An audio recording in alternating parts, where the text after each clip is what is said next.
Olá, você está no Arena IE. Eu sou a Alessandra Gonzaga E eu sou Marcelo do Carmo. e hoje a gente vai falar de um tema, gente, que ele está em vários livros, filmes, mas de uma maneira mais subliminar, assim, que É, é a resistência à mudança. O ser humano tem uma resistência à mudança natural, né, mano? eu acho que já exploramos um pouquinho no último episódio, né?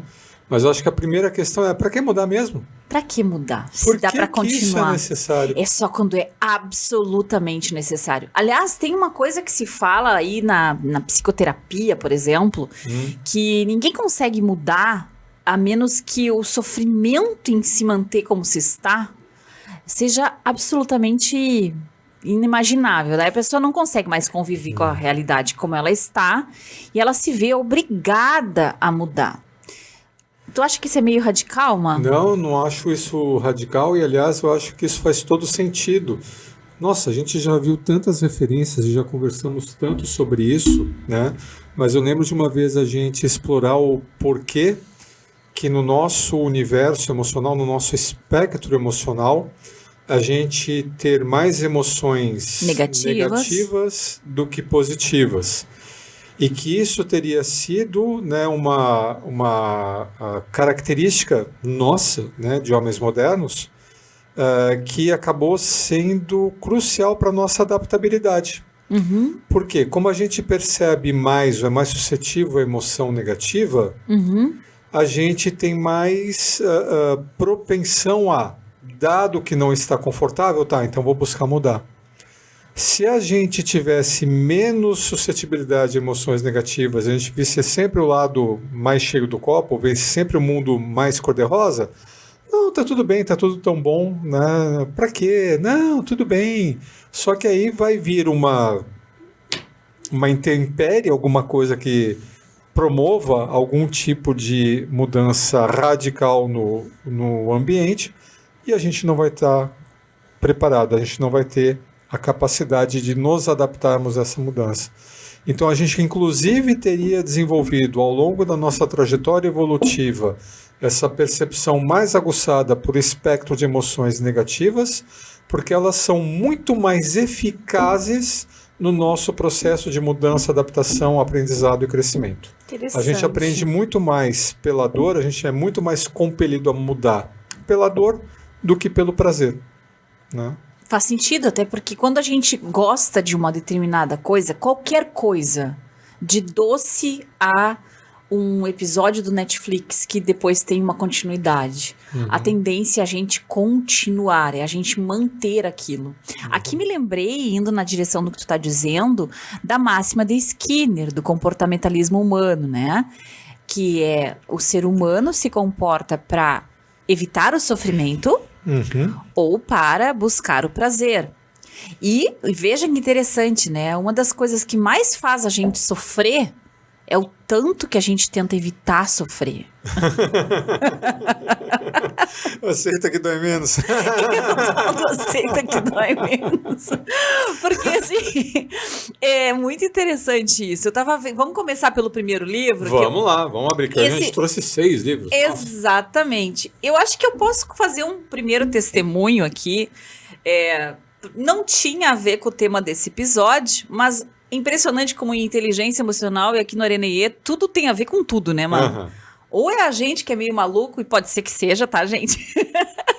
Ou a gente acaba encontrando relação em qualquer coisa. Vamos fazer uma análise discriminante aqui e a gente se dá mal. Daí dá mal, né, Má?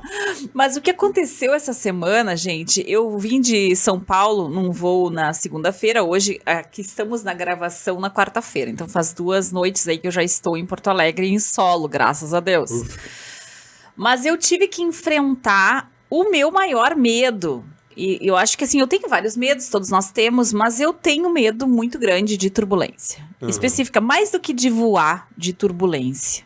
Porque quando eu tô enxergando a cidade, quando eu tô subindo ou descendo, eu não tenho medo. O que mostra o quão irracional e o quão fóbico é, porque justamente o maior risco de acidente, eu sei, é quando tá levantando ou quando tá descendo, né? Tu cansa de ver gente dizendo turbulência não derruba avião. E não importa quanto eu saiba disso, na hora Vários motivos são apresentados, racionais e outros não tanto. Sim, o pessoal acredita em Deus, vê Jesus. Nossa Senhora! E a gente enfrentou uma tempestade. Na verdade, o piloto foi muito bacana, porque ele tentou desviar. De fato, o desvio durou 40 minutos. Mas ele teve, em um determinado momento, que encarar Porto Alegre. E foi, de fato, uma chuvarada que veio para nós. Muitos municípios do estado estão em estado de emergência. Foi realmente muito terrível aí. E muitas pessoas estão em sofrimento por conta disso. Então, o que eu ia comentar? Que eu tive que lidar com esse medo. E eu tava com o plano B, que era um remedinho, caso ficasse insuportável a minha ansiedade. Um ansiolítico. Na verdade, eu tinha uma coisa mais leve e uma coisa mais pesada. Né? Eu tinha ali, eu não vou dar um nome para o pessoal não ter ideia. Mas eu tô muito orgulhosa de dizer que, fazendo um experimento comigo mesma, eu não usei nenhum, nem o leve, nem o pesado. Eu fui firme tentando criar as estratégias que a gente ensina para lidar com o meu medo de turbulência. E eu enfrentei uma baita turbulência. Então eu tinha um primeiro ansiolítico em formato de livro, que é o livro. Agora vai ter gente comprando na hora de entrar no avião, né? Vou querer os direitos depois, Christine Neff. Que é o livro da autocompaixão da Christine Neff. Ele já deve ter vindo aqui pro RNE em algum momento. A gente já mencionou a Christine Neff. A gente já mencionou. Esse é um livro famoso. A Christine Neff ficou muito famosa com o TED dela sobre autocompaixão. Ela pesquisou muito sobre isso. Então, a primeira ajuda foi isso. E por que eu tô trazendo pro nosso episódio? Porque é uma mudança.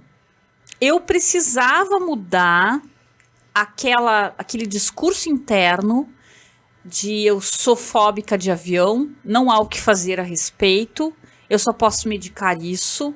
É uma coisa que, sei lá, tem gente que faz hipnose para isso. E atrapalha o nosso trabalho, né, Má? Porque a gente tem clientes em São Paulo, os congressos internacionais, sempre um sofrimento sair de casa. Nos voos internacionais, eu não sei porquê, mas chego a um determinado momento que dá uma anestesiada e dizem que tem muito menos turbulência em voo nessas grandes aeronaves, né? Do que nas nossas aqui domésticas. Mas seja como for, eu percebi que eu consegui fazer um shift. E a primeira coisa que eu consegui fazer para mudar a minha resistência a fazer algo a respeito, foi acolher. Aquilo que a gente vive falando e que está em vários livros de terapia, de que é importante acolher os sentimentos e não contrapor os sentimentos, não suprimir sentimentos. Então não é que eu tenha me permitido ficar em pânico, mas eu desloquei um pouco a minha atenção para observar o meu medo e o meu pavor. Eu lembro que quando eu estava lá em cima, eu não pensava, eu estou com medo. Eu pensava, eu estou com receio. O meu medo era tão grande que eu não queria pensar a palavra medo. Mas eu lembrei agora do Huller, né? Lembra que eles falam, né? If you name it, you can tame it. Isso, então, você consegue Mark Brackett. Então, você só consegue domar aquilo que você identifica e reconhece. Exatamente. A gente vive falando isso nos treinamentos. E a gente quer evitar falar sobre... É tão terrível que eu não vou nem falar, né? Não. Fala, olha, toma café com isso, conversa... Tá. Então, a partir do momento que você reconhece esse sentimento desagradável, você consegue lidar melhor com ele. Mas se você tenta evitar, ou tenta disfarçar, ou tenta fingir que não é contigo, aquilo fica rondando aqui, fica em processamento paralelo, né, tirando a tua capacidade efetiva de lidar com o que quer que você tenha que lidar naquele momento. Né? Então, são duas lições aqui que eu acho que dá pra gente já colocar de cara da Christine Neff. Tem um determinado momento do livro que ela tá falando sobre a atenção plena. Só pra gente já trazer um resumo útil aí para o nosso pessoal, a Isis aí que depois faz o resumo, né? A autocompaixão, ela é importante pra gente assumir qualquer processo de mudança, justamente porque você presencia o teu sofrimento em fazer aquela transição. né? Em fazer qualquer que seja a ação que tu deseja fazer em si mesmo, em lidar com o desconforto que você tem e tentar mudar o rumo do que tu está fazendo. E ela fala numa tríade para fazer isso. A primeira questão é a autogentileza, né? É você parar de ter um diálogo condenatório interno, de, eu sou uma tonta, onde já se viu sentir isso, esse tipo de coisa. A segunda parte vem a ser a humanidade compartilhada, que me ajudou bastante durante um determinado momento ali do voo, porque foram 40 minutos de agonia. Eu sei exatamente o tempo da agonia, porque foi o tempo que durou a turbulência. Foi uma coisa absurda. Então a humanidade compartilhada vem a ser você perceber que as outras pessoas também sentem isso, você perceber que é normal sentir isso, que tudo bem eu ter essas sensações, isso é parte da experiência humana, esse tipo de coisa. E a última dimensão era da atenção plena. E a atenção plena, ela é muito mal compreendida, porque as pessoas pensam assim, a atenção plena é ficar prestando atenção, afinal tá dizendo atenção plena. E não é bem isso. Atenção plena, do ponto de vista da autocompaixão, é você presenciar o sentimento ou o que quer que esteja passando dentro de você. E aí que vem uma equação, que é a segunda parte que eu quero deixar de contribuição, que tem a ver com o que a gente acabou de falar do sofrimento. Os budistas, um mestre Zen que ela traz aqui de exemplo, diz que o sofrimento, é uma equação isso, é igual a dor elevada à resistência. Sofrimento é igual a dor elevada à resistência. Não é vezes, é elevada. É elevada. Tanto que ela no livro bota vezes e depois diz que é elevado. Acho que não conseguiram botar no livro elevada a. Elevada à resistência. Então a dor vai estar lá. Não tem o que fazer com a dor. A dor vem a ser o próprio sentimento. Tá doendo, não quero. Tá ruim. Troca. Isso é a dor. Mas o quanto você resiste a isso, você amplia o próprio sofrimento. Bonito isso, né, Má? Bonito e, de novo, faz todo sentido. Eu já vou pegar esse gancho para dar um exemplo dessa dor gerada pela resistência aplicada às fases da vida. Vamos pegar o segundo livro aí, então. Vamos lá. Assim, ó, todo mundo amadurece. A gente passa por fases da vida. Só que às vezes a gente percebe pessoas que não querem aceitar a mudança. Essa mudança de fase. Ai, que perfeito tu fazer esse gancho com as diferentes fases de vida. Não, eu quero me sentir sempre jovem, eu vou ser sempre jovem. E principalmente eu acho que para as mulheres é mais complicado, mas para os homens também. Para os homens também. A gente está vendo aí também os... A perda do rigor físico, a perda da disposição. Tem até um memezinho, né? Não é nem da internet, é bem antes da internet, né? Que você coloca as 3 fases da vida, que quando você é jovem... Assim, você tem tempo e você tem energia, mas você não tem dinheiro. Aí quando você amadurece... Aí você vai tendo menos tempo, mais energia, vai ganhando um pouquinho de dinheiro. E quando você envelhece, você tem todo o dinheiro, mas não tem tempo. E nem energia mais. Ou seja, nós passamos por fases, né, na nossa vida. E tanto é ruim, né, você querer antecipar coisas, né, tentar viver uma vida além do seu tempo, quanto é ruim você ficar preso no passado, né, e não ir adiante. Sim. Né? Tem até trechos, né, de livros religiosos, a própria Bíblia, lá tem um capítulo muito grande, acho que numa carta lá dos Coríntios, que fala do tempo de tudo, né, que há tempo para tudo na vida.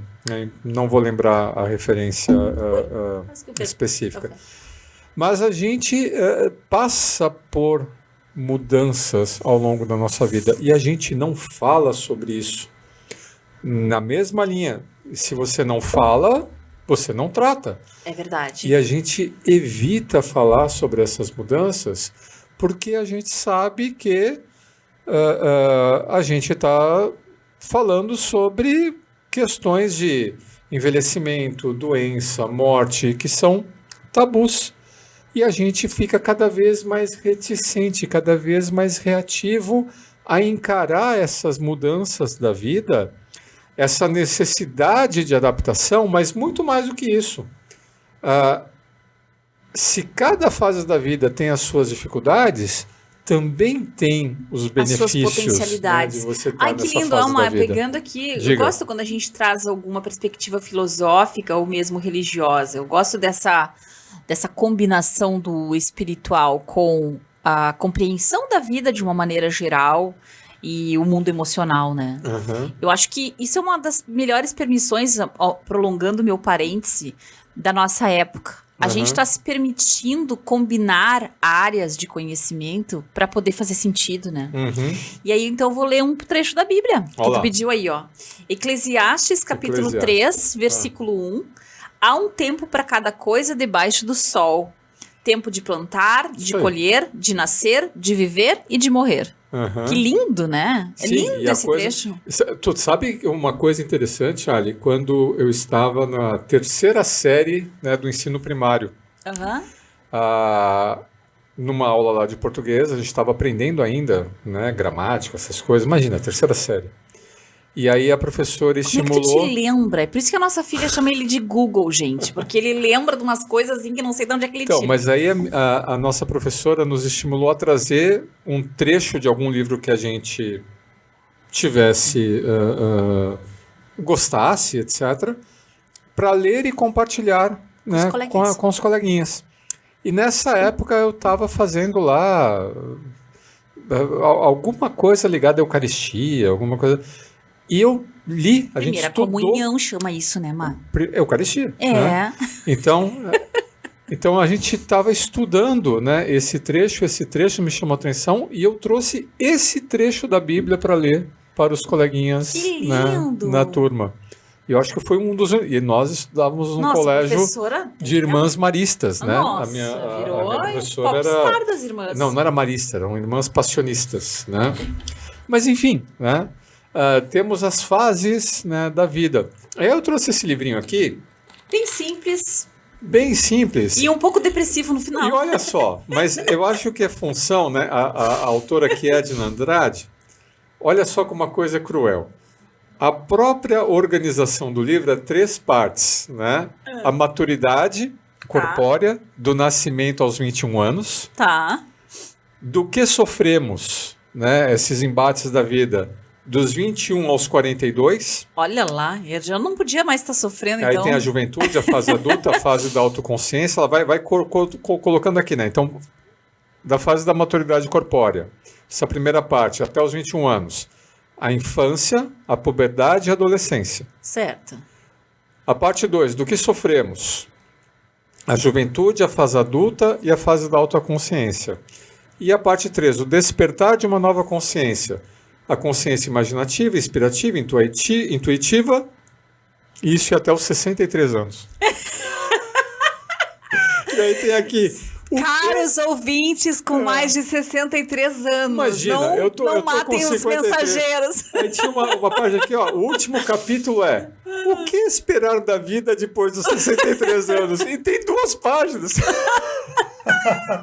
Mas isso daqui, né, mostra como isso era um tabu, o quanto a gente tem uma coisa conformada, né, a um período de vida mais curto. É. Lembra da tua tese de doutorado que a gente fez aquela pesquisa do IBGE com relação ao papel das mulheres no mercado do trabalho? Lembro. E aí a gente foi fazendo desde os primeiros levantamentos do IBGE aqui no Brasil, lá na década de 40 do século passado, a expectativa média de vida era 40 anos de idade. Nossa, é um absurdo pensar isso. Só 2 gerações Quando nós atrás. éramos jovens, a expectativa de vida era 60 anos. Tanto é que a gente falava, o sujeito é sexagenário. Isso. Nossa! E já tinha, e vocês devem se lembrar, já mudou no Brasil isso, mas tinha o ícone de idoso, era um vovozinho numa bengalinha, né? Qualquer pessoa acima Com de 60 anos, você já estava vai pro saco. aposentado, né? Já estava a caminho.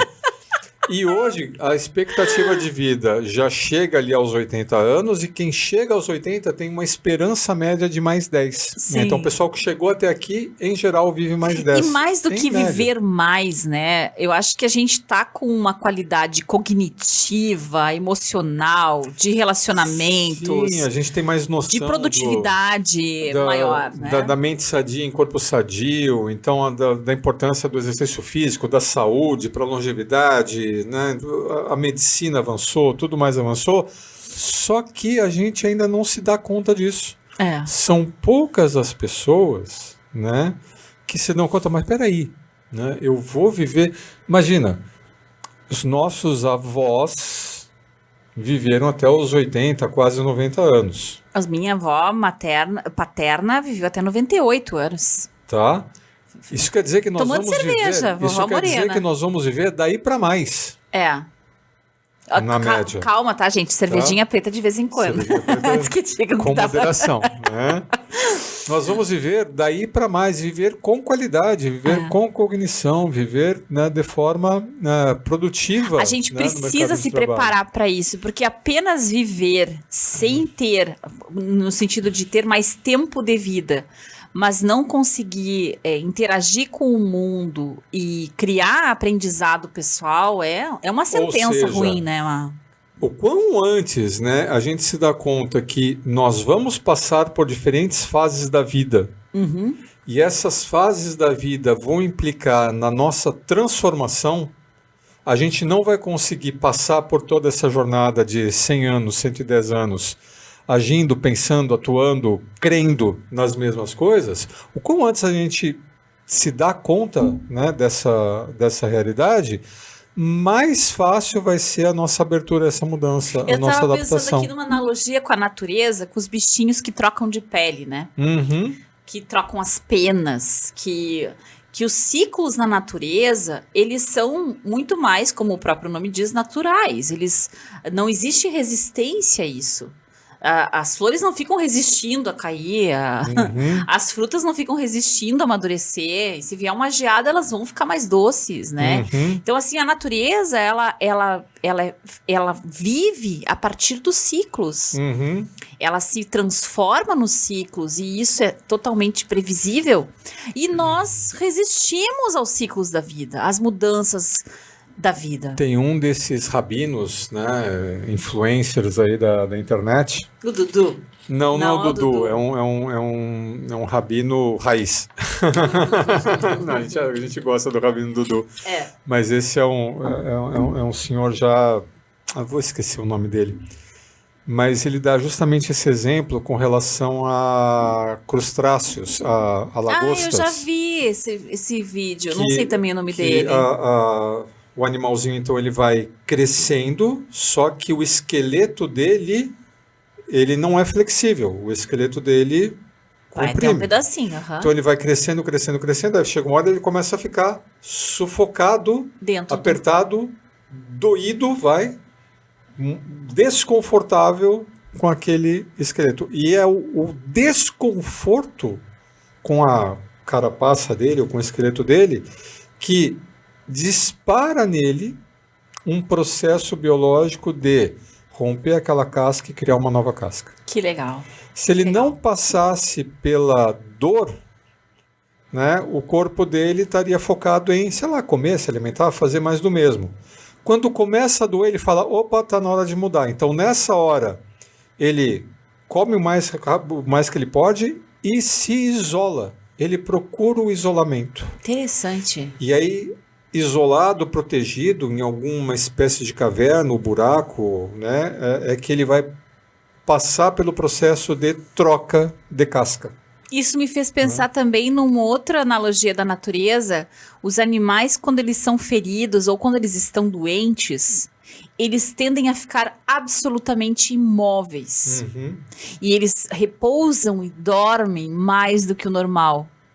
O ser humano faz exatamente o contrário. Quando a gente já está mais estressado, a gente vai lá e evita dormir, a gente se enche de açúcar, de café, de tudo que pode para manter-se acordado e não deixa o corpo se curar, né? Ou então, pegando o teu exemplo no início do podcast, eu tenho medo de turbulência. Isso. Se cada vez que você for voar, fala, não, eu tenho medo de turbulência, toma aqui esse remedinho, que tu não vai sentir nada. Sei lá, esse Dramin, toma aqui esse aqui, tu vai dormir a viagem inteira.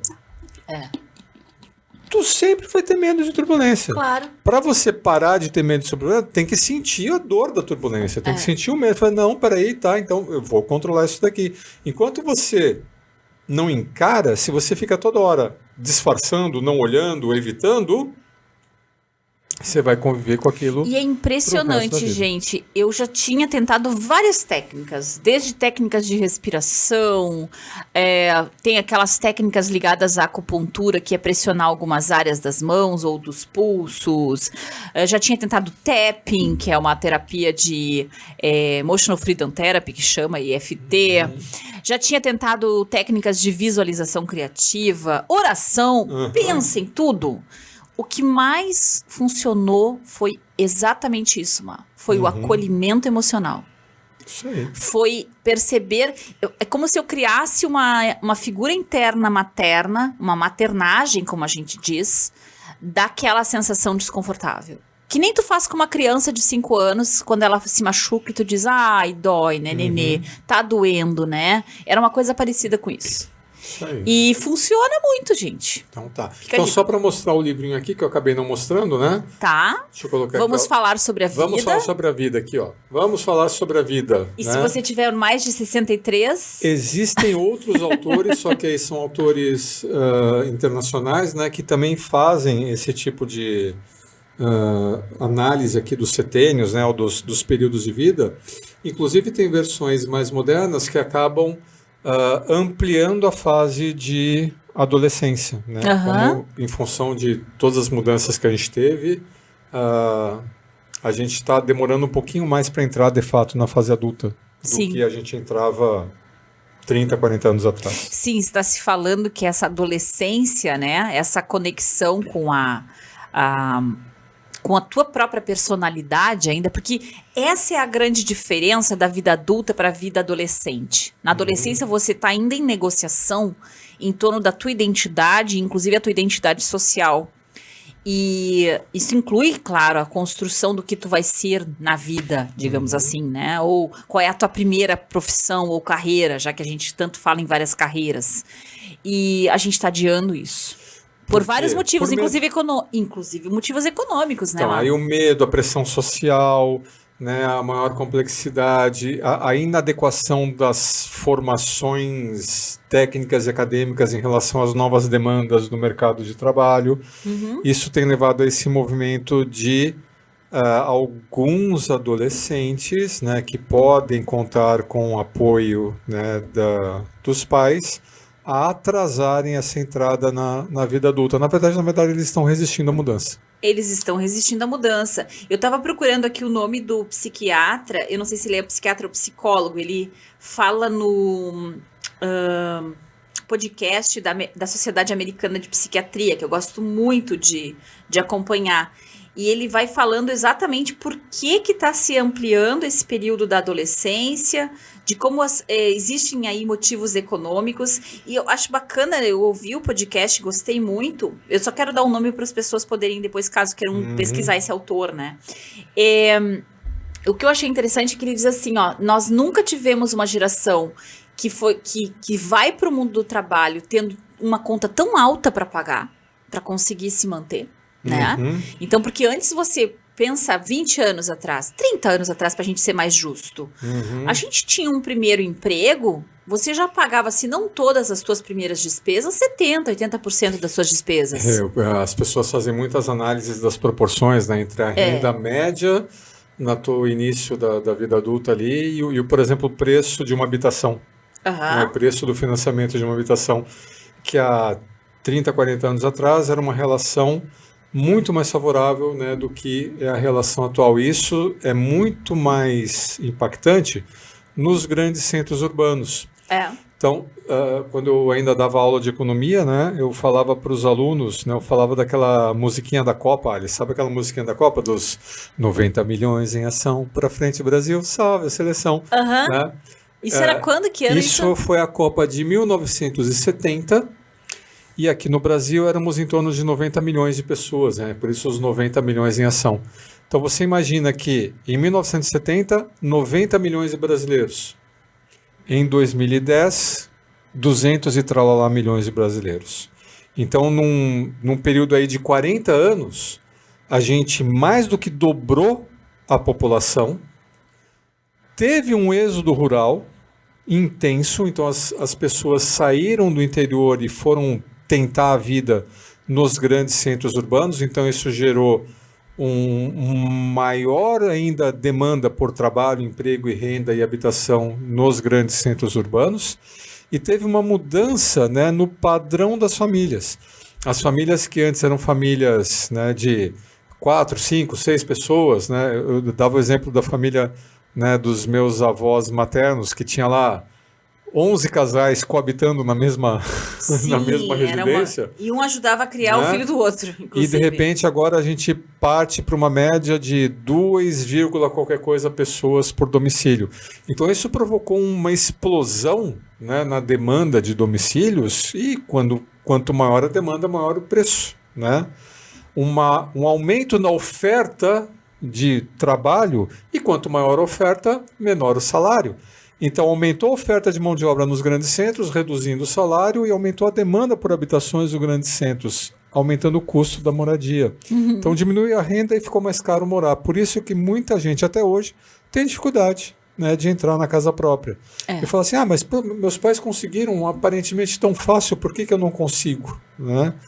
Toda essa mudança de contexto que acontece no Brasil e nos centros urbanos ocidentais aí no mundo inteiro. É impressionante. Eu vou pesquisar, tá, gente? Não estou conseguindo achar. A gente põe depois nos comentários. A gente põe nos nossos comentários. Mas o que eu concordo com esse especialista é exatamente isso, que está mais difícil para a vida adulta, está mais difícil também por conta disso tudo que tu trouxe economicamente, de composição da sociedade, mas também das expectativas dos relacionamentos, da quantidade de escolhas que a gente acaba tendo que fazer, microdecisões que são ansiogênicas, traz ansiedade. Você ter um momento para tomar uma decisão. Vou ou não vou fazer uma faculdade, vou ou não vou investir 4 anos da minha vida para adquirir talvez um conhecimento que me prepare para o trabalho. Eu estava vendo podcasts aí, e a gente está sempre se abastecendo, né, dessas diferentes fontes, e era uma especialista em finanças falando que as faculdades, de uma maneira geral, elas preparam você para uma ocupação. Para você ter algum trabalho, saber fazer alguma coisa. Elas não te preparam para lidar com o dinheiro.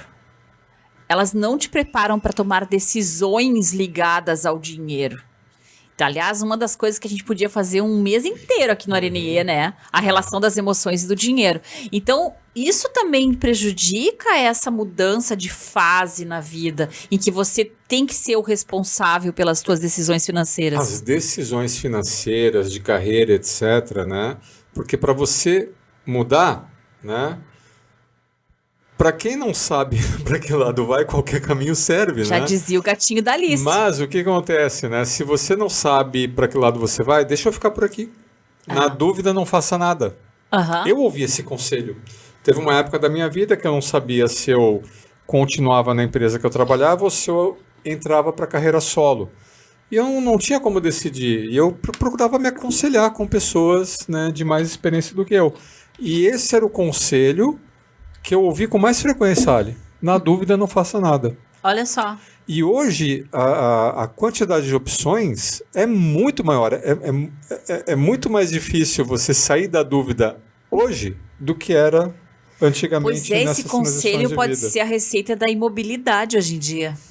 Você vê, tu falou do início da carreira, né? No começo da vida adulta. É ou não é? Para mim é verdade esse bilhete. Quando eu estava escolhendo, o que você vai estudar? Né? Primeira decisão, vou fazer curso superior ou não vou fazer curso superior? Vou fazer curso superior. Você vai ser o quê? Engenheiro, médico ou advogado? É verdade isso, pessoal. essas eram as opções. Tanto é que, você não sabe o que você vai fazer administração. Não, eu achei interessante também alguém comentando dos filmes. Essa semana eu fui para lá, quando eu estava lá em São Paulo, né? A gente estava conversando sobre criação dos filhos. Uhum. E aí alguns tinham lá filhos de 5, 6 aninhos de idade. E ele disse que a grande dificuldade é dizer para o filho que ele não pode ver um determinado filme, porque afinal de contas o filme está ali. Está do lado da cama, no tabletzinho, tá ali na tela. Por que eu não posso ver agora se tá aqui? E quando a gente tinha essa idade, a gente tinha, ou até mais, bota 15 anos aí, não tem problema. A gente tinha que esperar vir o nosso filme, que ia passar no sábado, que tinha sido anunciado no Tela Quente. Sei lá se era Tela Quente já na época, acho que era Supercine. Quando chegava no horário, a gente dormia. E aí tu perdia o filme. E se tu saísse, por acaso, pra pegar um copo d'água na cozinha, tu perdia e nunca mais já era. Tu perdia uma sequência. Não, e aconteceu comigo já, porque os filmes, né, uma coisa é o tamanho do filme. Outra coisa é o tamanho da grade horária, né, da emissora. Então, às vezes, a emissora ela tinha que pegar um filme de 2 horas e fazer caber em 1h30 de programação com os intervalos comerciais. Então, aconteciam coisas que você perdia. Não por que isso? Mas né? Peraí. E quando o filme acabava, né, e não passava a última parte, o filme ficava sem fecho. Nossa. Acontecia erros de edição que o editor simplesmente, cortei o final. E a cara lá. Como assim? Acabou o filme. Eu nunca peguei, mano. Já aconteceu muita comigo, sacanagem. isso é verdade. Como assim acabou o filme? O que acontece no final? Todo mundo indignado no dia seguinte falando que aconteceu que não aconteceu. Mas tu sabe que... Né, Ou seja, tá mais difícil lidar com essas escolhas todas. Por isso que eu trouxe aqui esses 2 livros aqui do Simon Sinek. O Simon Sinek é um desses influencers, né, da rede social. Peguei aqui 2, né? Tem Eles um acompanham o outro. Comece pelo porquê e encontre seu porquê. Qual que eu leio primeiro? Comece pelo porquê. Comece pelo porquê, mas se você não quiser ler o Comece pelo porquê, você pode ficar só com esse, que ele traz um resumo desse daqui aqui dentro. Então, na dúvida, compre esse. Muito bem. Ou leia esse. Por que, né, esse Comece pelo porquê? O que faz sentido? Sim. Não é o que você vai fazer, é por que você vai fazer.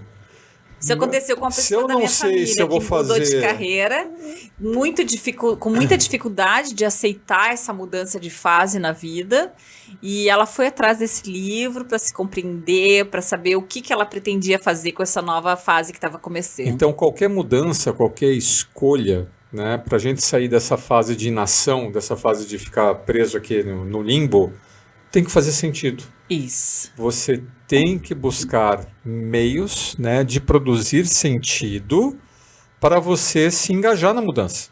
Tá, então aqui chegou num ponto importante desse episódio, Má, que é o seguinte: quando a gente está resistindo à mudança, e isso me veio agora na cabeça, tá? Tudo que a gente sente tem uma sinalização ali para que você preste atenção. Especialmente as emoções negativas, a base delas é essa. Elas existem para te sinalizar que você preste atenção em alguma coisa que está acontecendo na tua vida. Então, se você está resistindo à mudança, se isso está te trazendo sofrimento, a primeira pergunta a se fazer é: por que eu estou me sentindo assim? Aliás, uma antes dessa. Qual é o sentimento específico? Se é ansiedade, se é uma certa tristeza por alguma coisa, se é até mesmo uma culpa de algo que eu imaginava que eu tinha que ter feito para poder chegar aonde eu estou. Raiva. Tem alguma coisa que está me travando? Estou me sentindo frustrada com o meu momento de vida? Qual é o sentimento mais presente? Assim que eu identifiquei esse sentimento, aí sim, o que ele tem para me dizer? Por quê? Então, esse porquê é fundamental dentro dos nossos sentimentos. Então, o que está acontecendo? E se eu tenho que sair daqui para lá, e eu tenho várias opções de onde é lá, essa minha bússola pessoal, ela vai ser alinhada à minha produção de sentido, à minha capacidade de produzir sentido. Então, o Sinek aqui, ele traz diversas reflexões ou dicas, né, para você conseguir construir esse sentido. que vai acabar acelerando essa mudança, né? É como se a gente primeiro se convencesse, né, da importância, da relevância, da pertinência dessa mudança para depois a gente se autorizar a mudar. E enquanto a gente fica difuso, enquanto a gente não sabe para que lado vai, né? Velhas questões, né, do porquê, né, quando, quem, como, mas sabe? Me veio o mais velho dos vieses nossos, né, que é o viés de confirmação. A gente gosta de confirmar as crenças que a gente tem. A gente gosta de perceber algo no mundo que nos diz que a gente está certo, mesmo que seja uma coisa lesiva para nós mesmos. E uma outra coisa que eu acho que é um sintoma da modernidade das redes sociais é você ir atrás das soluções prontas. Então. Então, tá todo mundo fazendo isso. Olha o fulaninho na rede social que no TikTok falou que esse é o caminho. Sabe os influencers? Não. Você é o dono. A tua vida é importante demais, né, para você simplesmente dar um Ctrl+C, Ctrl+V no que fez sentido para o outro, para você tentar produzir sentido na sua vida. Aquilo funcionou para ele, não para você. Tem até um videozinho legal do Clóvis e Barros, né, que ele fala do caminho da felicidade. Vai buscar a sua felicidade no seu canto, né, que a minha felicidade é minha. O que faz sentido para você? Então esse diálogo aberto, sincero, de nós conosco mesmo, né, e até eu lembrei do livro que tu estava procurando e não trouxe, né, talvez você precise conversar com alguém. Isso. Para te ajudar a produzir esse sentido. É verdade, talvez você tenha que conversar com alguém. Talvez você precise ter alguém que escute as tuas palavras, devolva para ti aquilo que tenha parecido banal e que você reorganize o teu pensamento a partir disso, né? Porque eu acho que terapia é basicamente isso. É você conseguir colocar sentido numa construção de palavras, numa narrativa pessoal. Embora aqui eu acho importante dizer que você não precisa necessariamente ser pela terapia que isso seja produzido, né? Mas que a terapia facilita. E interessante que aqui o Sinek, né, é bem TCC esse livro aqui, né, cheio de métodos e gráficos e templates e dicas. Bem cognitivo comportamental. E ele fala assim, cara, primeiro o porquê, depois o como. Né? Isso eu vejo uma ansiedade. Tá, mas como que eu vou fazer? Quais são as dicas? Mas eu não tenho dinheiro ainda, mas eu não tenho emprego, mas eu não tenho renda, mas eu não consigo... Calma. Primeiro o porquê. Depois você desenha o como. Né? E às vezes a gente quer trocar, né? Quer botar a carroça na frente dos bois. A gente quer primeiro garantir que nós tenhamos os recursos, né? Ou então garantir que a gente tenha as competências, que a gente tenha o dinheiro. Mas do que adianta você ter o dinheiro, o recurso, se você não sabe como aplicar? Então calma, né? Não, segura essa ansiedade. Primeiro o porquê. Assim que você tiver definido o porquê, você começa a desenhar os comos e quandos, né? E os outros Ws e Hs aí, né? Mas começa pelo why, começa pelo porquê. Que legal, Má. E tu aí, o que trouxe aí a mais ali? Eu já vou fechar com o Schopenhauer. Eu até não devia fechar com o Schopenhauer, porque o Schopenhauer é um baita pessimista. Eu não sou muito fã dele, mas eu adoro Irving Yalom e os livros dele. Esse livro é bem antigo já, A gente devia ter trazido o existencialismo, né, do Yalom, mas ok. Podia ser. Ai, mas é que o existencialismo é muito pesado, né, Mara? É um troço para terapeutas. Tá. Mas esse livro aqui, A Cura de Schopenhauer, é um livro antigo, eu tava tentando achar aqui o ano, mas deve ser final dos anos 90, talvez até início de 2000 no máximo, tá? Esse livro fala sobre um terapeuta que vai conversar com um dos pacientes dele, porque o terapeuta está com um estado terminal. E aí, um dos pacientes dele virou uma espécie de guru. Só que a partir de quem? A partir da filosofia de Schopenhauer. E a filosofia do Schopenhauer é o troço esse viver é sofrer. É isso mesmo, é isso que a casa oferece. É como se fosse uma perspectiva estoica, só que um estoico radical, assim, ó. Não há nada a fazer a respeito. aceita que dói menos. É bem essa a filosofia. Aprenda a lidar com a coisa. Aprenda a lidar. E ele resolve entrar nessa terapia e ele concorda em acolher esse possível guru aí, desde que ele aceite participar de uma terapia de grupo. Então, o livro fala sobre a terapia de grupo, que, aliás, é uma modalidade terapêutica que eu acho interessantíssima. E que tem mais a ver com o trabalho que o próprio Yalom fazia na perspectiva existencialista da psicologia. Aqui é bem pouco comum isso. É mais fácil quando a gente vê que não somos só nós, né? Isso é uma questão coletiva. Aqui tem os grupos operativos, mas geralmente em cima de uma patologia específica, de uma condição específica que as pessoas estão tratando.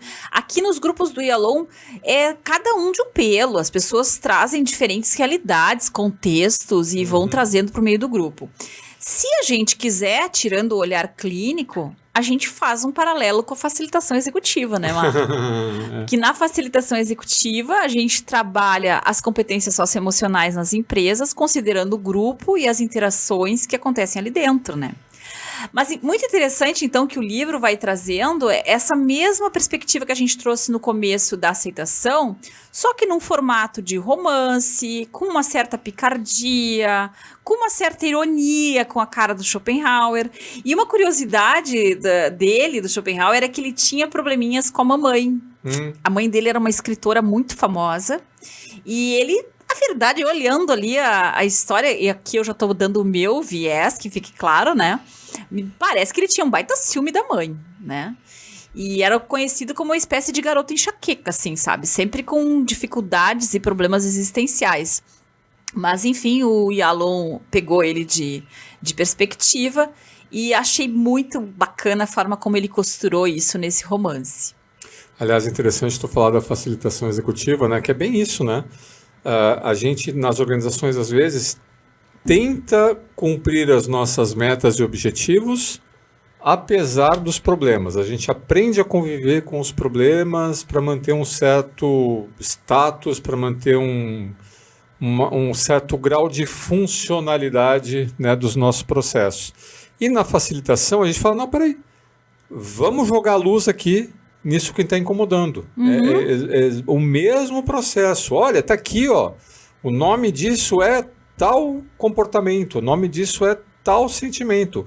E agora, põe isso em cima da mesa, né? Traz o elefante branco para dentro da sala, coloca ele em cima da mesa, tá aí. Agora, como é que a gente vai lidar com isso? E ao lidarmos com isso, olhando de frente, encarando, né, o bicho ali de frente, é que a gente consegue mudar o comportamento. E olhando de frente com autocompaixão.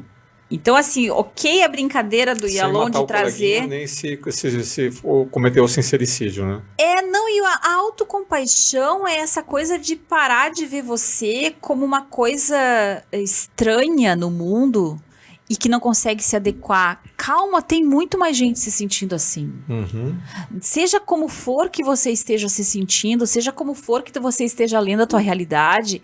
Tem mais pessoas passando por esse tipo de sofrimento.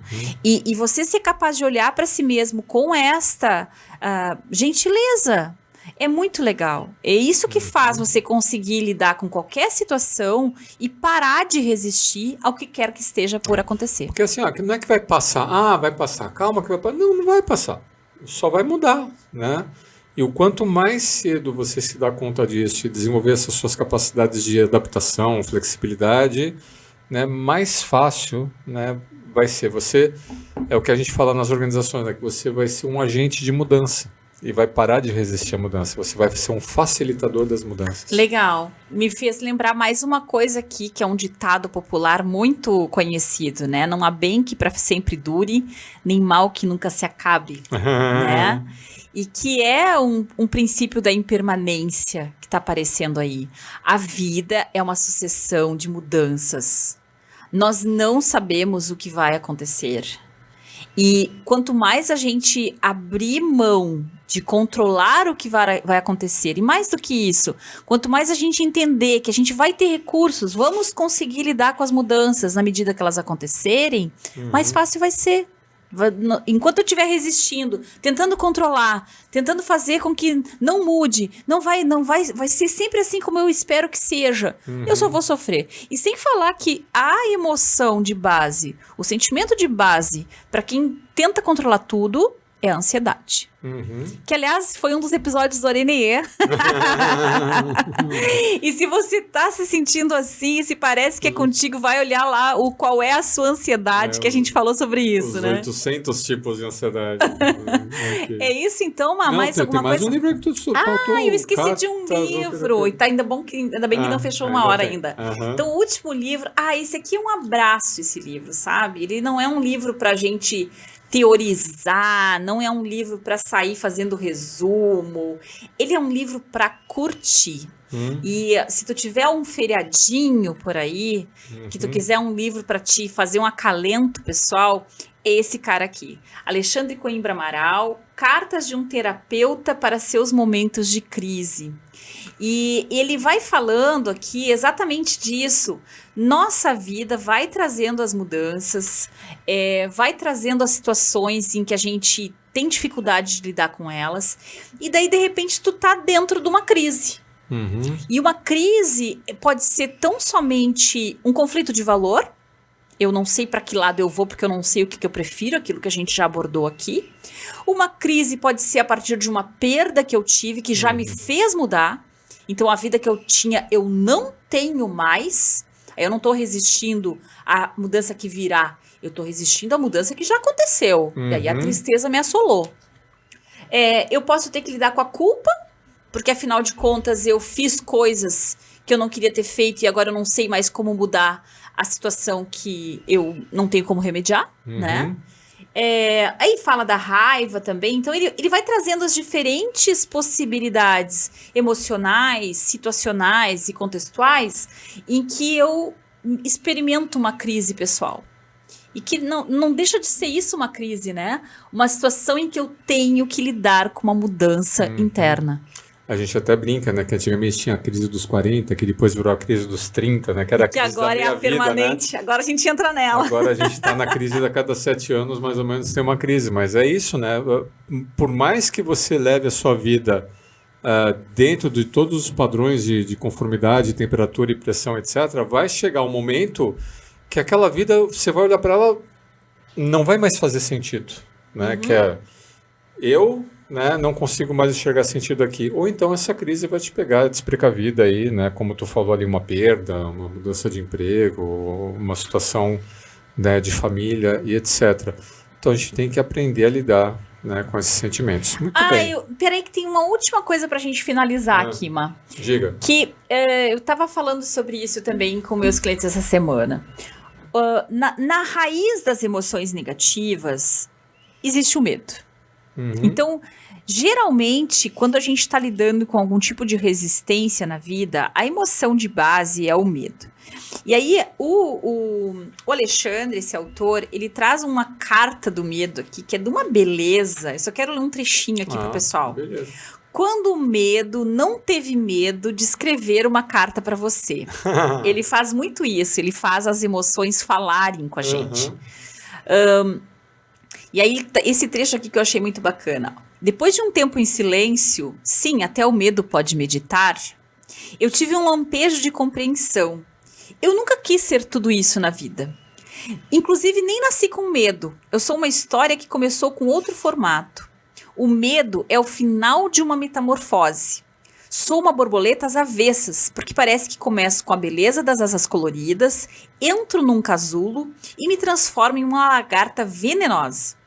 Explico, sou a continuação do risco e da ansiedade. Não nasço como medo. O medo é a minha forma adulta. Quando eu nasço no seu coração, como um bebê, eu pareço como um risco. Depois eu viro um adolescente, o risco aumenta e eu viro ansiedade. Por último, eu viro medo mesmo. Medão, adulto, crescido. Pense no risco, um risco de caneta mesmo. O risco como algo arriscado também pode ser sentido como um traço de caneta longe de ser inteiro. Aí ele fala mais um pouco do risco e termina assim, ó. Tudo que lhe ameaça a paz pode ser um risco, uma ansiedade ou um medo. Depende do tamanho que vai tomar no seu coração. Legal. Bem legal, né? Então, vamos acolher com carinho esses sentimentos de resistência que, se a gente não fizer também nada, eles vão passar e a vida vai mudar. Certo? Ou você muda a vida ou a vida te muda. Show de bola. Eu tô satisfeita, Mar. Eu também. Então tá, pessoal, muito obrigada se você chegou até aqui. Conta pra nós o que achou. Achei o nosso ritmo hoje mais acelerado, né, Mar? E a gente se vê no próximo Arenê. Isso aí, até mais.